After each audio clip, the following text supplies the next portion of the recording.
Okay, so do you ever want to pay for a tail ever again for your avatar? We're gonna make one real quick. All right.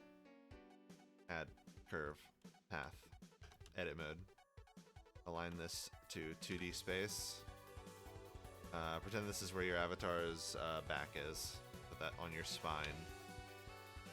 Grab this, kind of put it where you need it to be. Drag. Just drag it till you're happy with it. Pull this in, kind of about like that. Kind of mess with that setting till you're happy. Maybe about like that.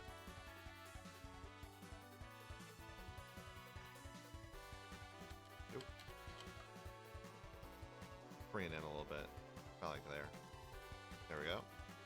Okay. Before we do anything else, we are going to go in object mode. And Shift D, duplicate that. Then we go to the original one. You go to extrude. Make that kind of as fat as you want there, like that. Oh, sorry, wrong one. Under bevel, sorry. Extrude that until you're happy. Under depth, about here. It's gonna be different here in a sec. And then we set the taper object under geometry to this bevel that we just made, or the curve we just made. Click on the original one again. Make sure that's good. Oh, wait, never mind. Go back to this one, the original one, and the taper object will be the new path. It vanished, but that is intentional, because we're bringing it back in edit mode. Because that allows us to pull it away from the curve to change the size proportionally. So we put it kind of close, and then what we're going to do is hit R and then Z so that we can rotate it along the center axis, and then boom, there you go. You can sort of mess with it and like move it around different angles, like forward and back if you want. Like grab these and just like change the size how you want, because it'll proportionally react to each one. If you want it to be like a little thinner at the top, you can. So we'll do kind of like that. That looks good.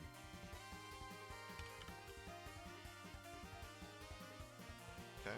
This tip needs to be a little tinier so we can drag that away. Oh. About here. Nice sharp tip. Alright, go back to object mode. Go to resolution preview under this. Make sure it's not too heavy. Make sure it's selected. Make sure it looks good in the geometry view with shades smooth on. So I usually do 5. Then next, weight painting mode. Okay. So we go to edit mode again. And what we're gonna do is, or sorry, not edit mode yet. We have to add an armature. We add a armature really quick right here. We bring this up using a G to move. You can use control to sort of get like an angled thing. Go into the wireframe viewport. Put the first bone sort of like right in there.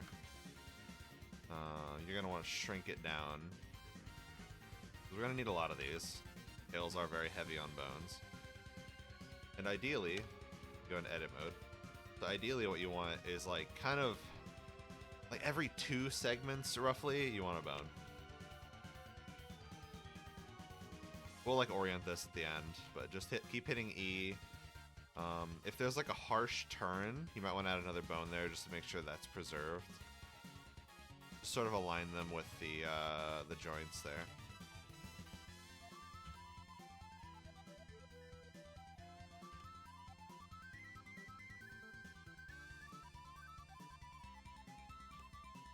And this will just make one big one, kind of. And then because this is a tail, we need to add a little end bone there so that the rest of them trigger correctly. Okay. And then this part's done. We can rename these if we want, but for the purposes of this, we're just gonna call them bones. Actually, we're gonna rename them. It makes it easier in the end. So this one will be tail. This will be tail 0. Tail 1.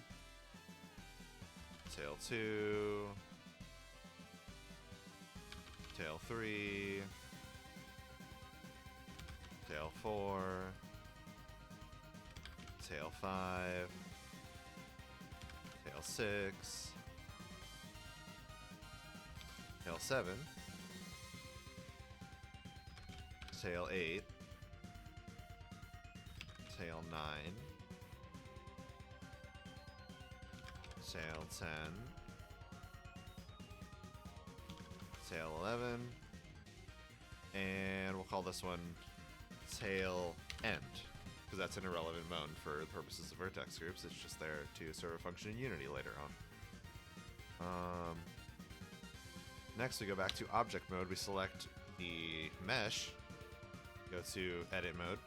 This is where we're going to assign our vertex groups. Oh, after we convert it to a mesh, actually. So first we have to go here. You have to click on the NURBS path, right click, convert to mesh.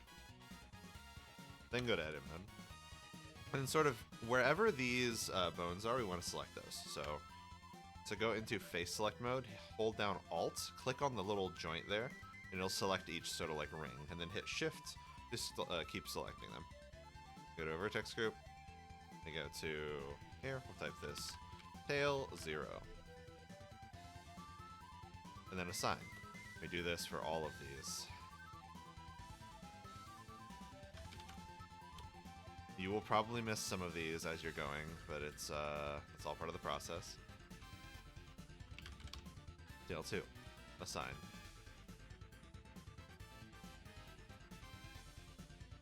Tail 3, enter, assign. Tail 4. Ah! Hold on, I gotta go back.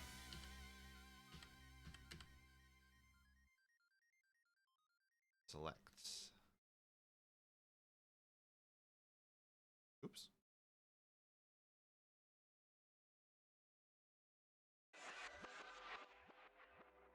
And this next one,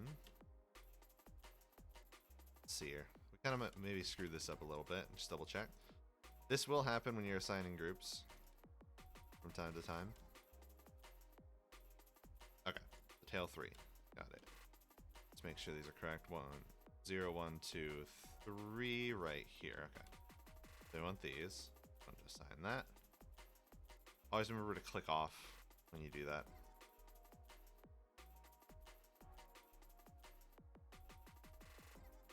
One is tail 4. Assign. This one will be tail 5. Assign. One will be tail 6. This is kind of where the small ones get in, and that a little annoying, but you need it for the detail.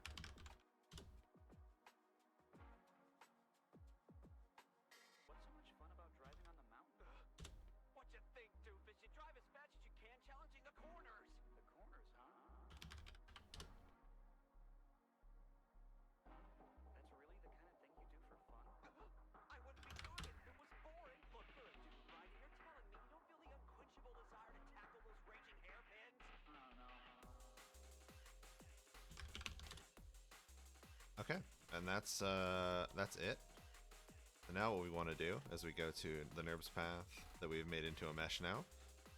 We can go ahead and rename this if we want to. Tail. Then we go to relations.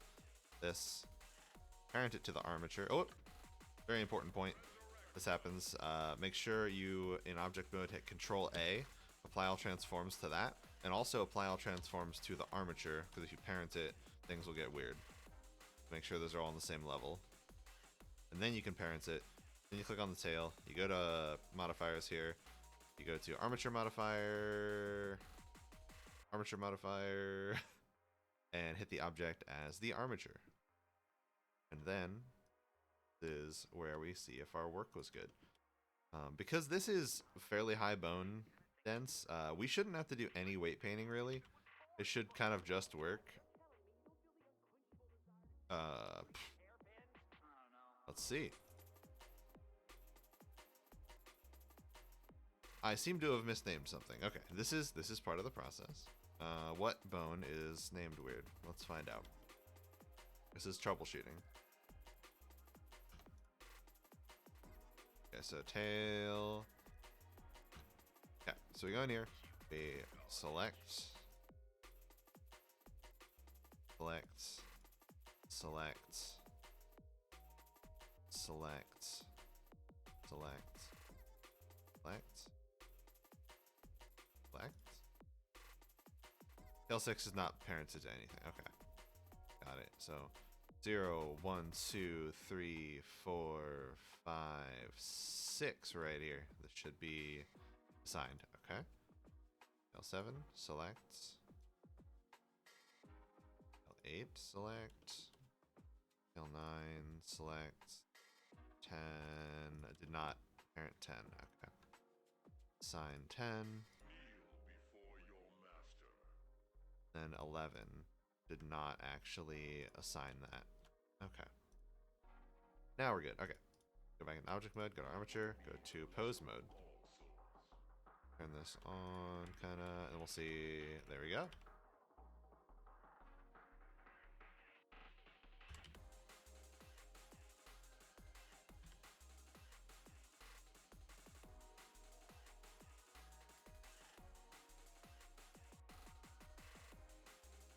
And that's basically it. If you want, you can come into texture paint mode. You can create a new material.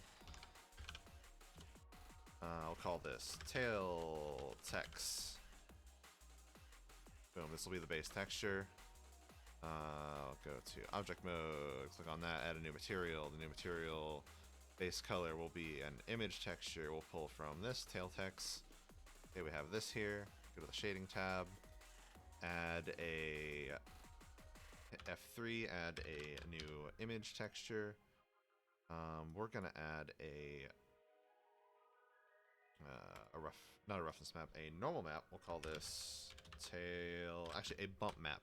It has to be in Blender. Turn on 32-bit float, go to color, go to RGB, highlight all these, set them to 0.5 so that we get a middle of the road gray. Hit OK. Turn off alpha because that can screw things up sometimes. And the color space, we want it to be non-color, and then this needs to be cubic because we want this to be as high quality as we can. And we have to hit F3, go to type in bump. We'll add a bump node, put color to height, normal to normal, and then the bump map will work. Okay, this is going to be like a scaly tail, so the color is irrelevant right now. We can do that to taste later on. Okay, so we're here. Go to material preview.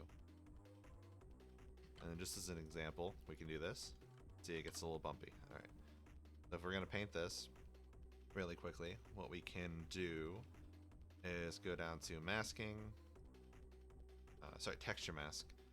Make a new one. Go to this little funny thing over here, and this will pull up some like different noise things you can find. For this one, we can use wood. It might seem counterintuitive at first, but you'll see where we're going. So we just go... Oh, we have to UV unwrap this first. This is very important. For this, what we want to do is, or down here, we'll select this, go to line select. We're going to select this loop here along the bottom, because this is the part that's not going to be seen as much. And then to provide some relief for this like really pinched area, we need to add like one little seam here and here. And we'll say mark seam. Then we unwrap this. It'll look kind of like that. Maybe not. Let's try it without doing those two seams. There's seam. Okay. That actually looks fine. Yeah, it just works. If we wanted some more detail up there, we could probably do that. We could maybe do something like this. I think that would work. Actually changes nothing. Yeah, ignore that. Okay. So we got the tail. It's unwrapped. That's about as good as it can get. I'll make it a little smaller so that it fits better. But we go back to texture paint. And then we use our wood texture. This will be size quite large. And we want this on the tiled mode so that it stays relatively the same no matter what. So that creates that sort of pattern. Because we want this to be a scaly sort of texture, what we can do is we can go to the angle, set that to 90 degrees offset. So when we do this again, we get this nice little like grid pattern.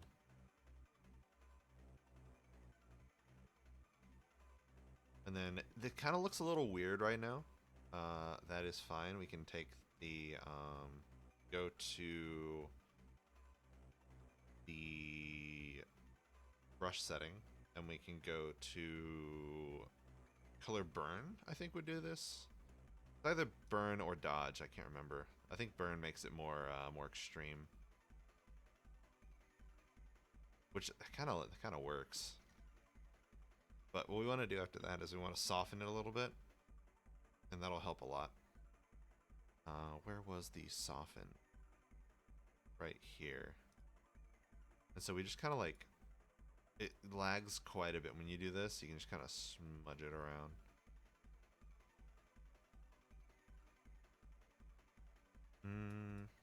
Oh, did not like that.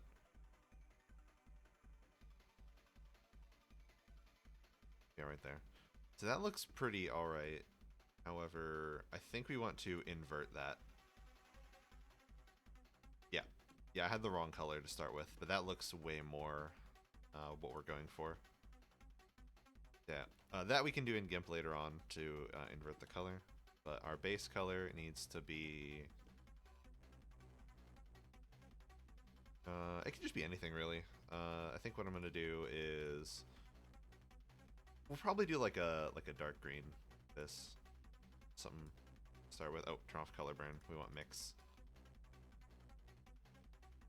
I still have it on the wood. I think that'll be okay. Oh, it actually looks sick. Let's go. Okay. It was a creative process. It is what it is. And then we need like a darker green, like that. But we're gonna turn this on random this time because we want it to just sort of like be all over the place. Little splotchy bits.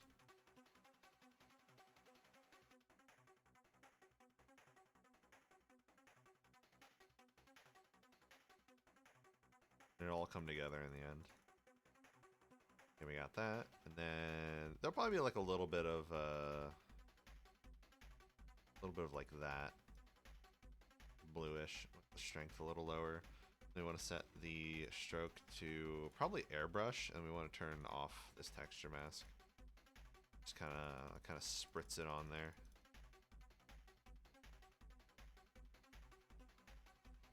We want it to be very alligatory.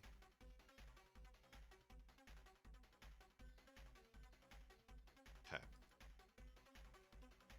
Some more near the end there.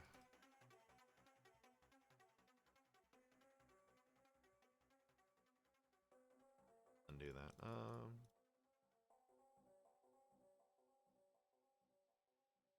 think it's like a little bit of gray, just like straight up gray, and maybe like a little bit of brown on the bottom. So where would the bottom be? It's about right here. So what we can do is go into edit mode. We only want to select a certain part of this. So we can do this. So like here, here, here, and here. We want to select those. Then we go to texture paint. Then we hit this little button, and only these selections will be targeted.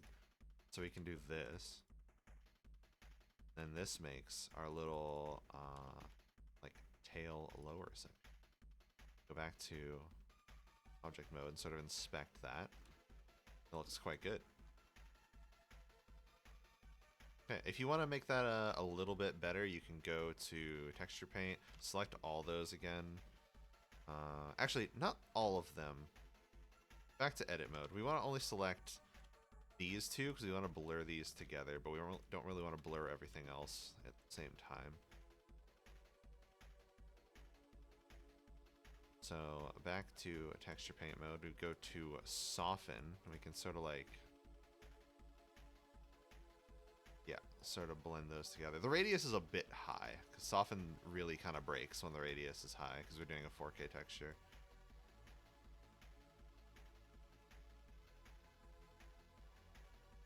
I think smudge might be better. Yeah, smudge is what we want. Kinda. Soften's better. Just kind of like make that line less harsh.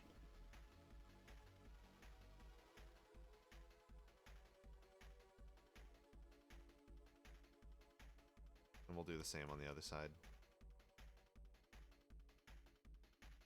So yeah, like your texture sheets do not have to be beautiful when you're making these types of things.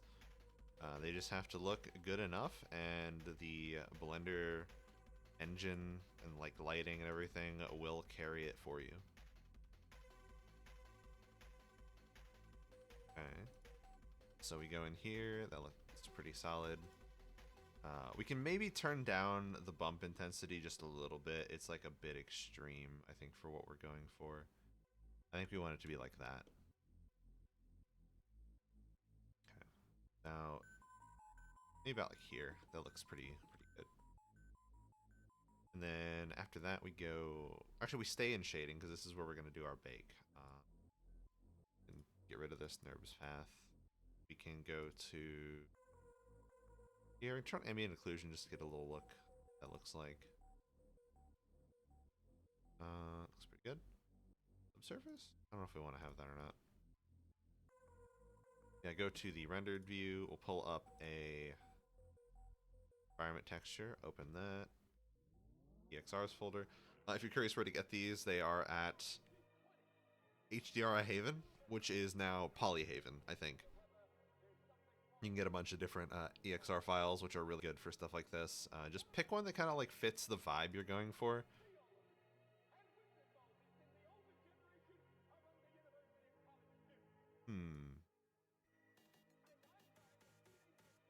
So like probably this one would be good, like an ocean sort of thing, or maybe like a general. It's really hard to say. I think that's pretty good. You don't have to do this, of course. You can just use it as is and put a toon shader on it and call it a day. I like to use an EXR just to give it a little bit more depth, because like once you bake it, it looks quite good. So we add another image texture to our shading tab. Before we do anything else, though, before we go any further, very important thing when you're doing this: go to image, go to pack. Make sure these do not vanish randomly. I've had my textures vanish in the middle of a project before, and it's not fun. Yeah, go into image. We're only going to do 2048 for these. Not a huge deal. Color, just black again. Not that. Call this tail bake. Hit OK. Okay, that is done. We make sure to select this. It says tail bake. And then we make sure to select tail. Then we go to our rendering tab. Here, we need to go to cycles. Go to the render part. We'll do 512. I think that's fine. Go down to bake. Then we can hit bake right now. I would normally add a roughness map to this, but I don't really feel like messing with that at the moment. If you ever want to, just add an image texture, set it to grayscale like we did with the bump map, and just drag that to roughness, and then you can paint it just like normal. And then, okay, so we'll hit bake. See what it looks like. It should not take long. It's a very low poly model, as far as I know. Check the statistics. 546 triangles.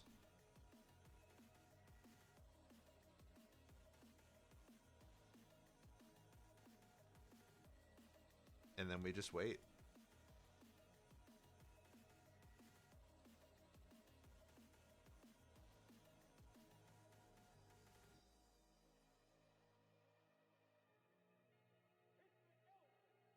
Okay, it's done. There we go. There is our like lizard slash alligator tail. So what we do with this material now is we can remove the texture from it and replace it with the tail bake and see how that looks in here. And that should be what it looks like roughly. We can turn off, we can disconnect these nodes and see what it looks like without the normal map. So if for some reason you do not want to use a normal map on your tail in game to save texture memory or whatever, you can alternatively bake the normal map onto it just so it appears on the texture, and it looks good enough for what you're trying to do most of the time. If you want it to be a little bit more uniform and less sort of like glary like that, you can turn up the roughness, turn down like specular, and then it looks a little bit more like the material would. You can also make this look way better in Unity. Yeah, that's basically the final product. That is a single texture, single material. 456 triangles. And how many bones? 13. 13 bones. There you go.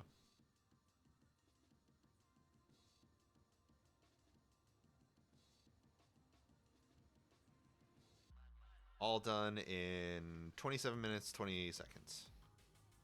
Start to finish.